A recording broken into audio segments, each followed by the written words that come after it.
Today, you will learn how to convert table to text in Word in just a few clicks. Welcome to Easy Guide YouTube channel. Before converting, it's useful to see how Word separates content.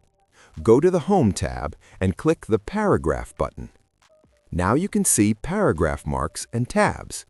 This helps you understand how your text will be separated after conversion. Move your mouse to the top left corner of the table. Click the small table handle, crosshair icon. This selects the whole table. With the table selected, go to the Table Layout tab at the top.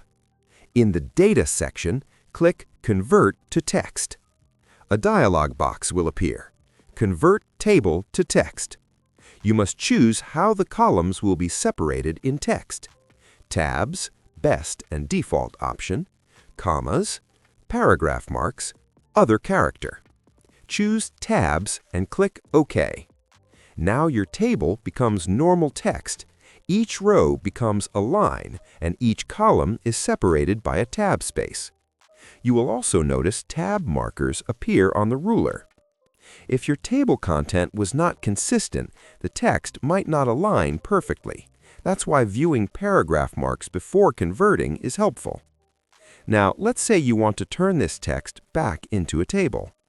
Make sure there is only one tab between each item on a line. Select the lines of text, go to the Insert tab, click Table, choose Convert Text to Table. A dialog box appears. Number of columns is detected automatically if tabs are correct. Choose Auto Fit to Contents or Window, or leave it as it is, no problem. Under Separate Text At, choose Tabs. Click OK. Your table is back. Converting a table to text and back to a table is very easy once you know where the option is. This gives you full control over your data and formatting. If this tutorial helped you, like the video, share it with others, and subscribe for more super simple Microsoft Word tutorials made especially for beginners.